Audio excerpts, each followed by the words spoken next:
Given the increasing diversity of America's populations, the dangers of sectarianism are greater than ever.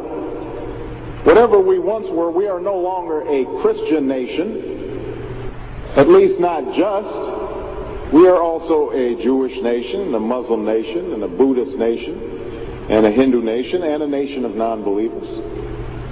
And even if we did have only Christians in our midst, if we expelled every non-Christian from the United States of America, whose Christianity would we teach in the schools?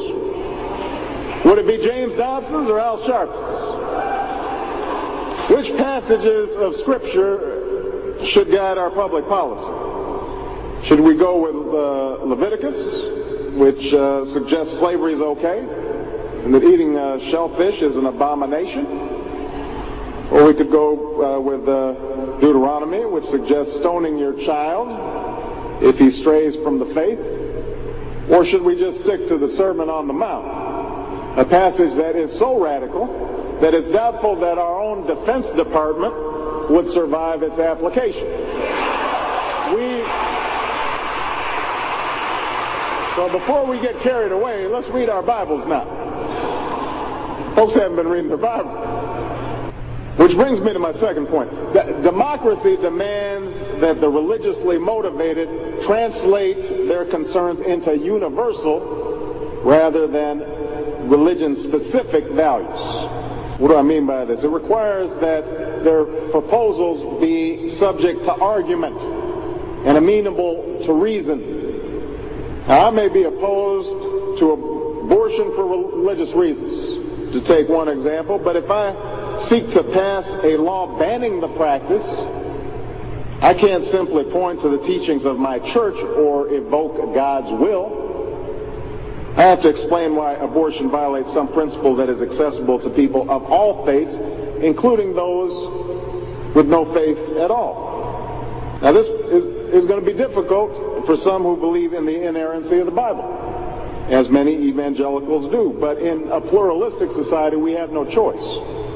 Politics depends on our ability to persuade each other of common aims based on a common reality.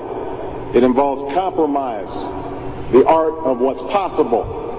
And at some fundamental level, religion doesn't allow for compromise.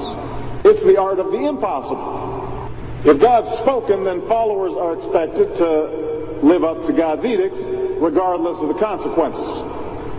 Now, to base one's own life on such uncompromising commitments may be sublime, but to base our policy making on such commitments would be a dangerous thing. And if you doubt that, let me just give you an example. We all know the story of Abraham and Isaac.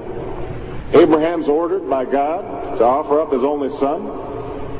Without argument, he takes Isaac up to the mountaintop, he binds them to the altar, raises his knife, prepares to act as God commanded. Now, we know things worked out. God sends down an angel to intercede at the very last minute. Abraham passes God's test of devotion. But it's fair to say that if any of us leaving this church saw Abraham on the roof of a building raising his knife, we would, at the very least, call the police and expect the Department of Children and Family Services to take Isaac away from Abraham. We would do so because we don't hear what Abraham hears. We don't see what Abraham sees. And so the best we can do is act in accordance with those things that we all see and that we all hear, be it common laws or basic reason. So we have some work to do here. But I am hopeful that we can bridge the gap that exists and overcome the prejudices that all of us to one degree or another bring to this debate. And I have faith that millions of believing Americans want that to happen. No matter how religious they may be or may not be, people are tired of seeing faith used as a tool of attack.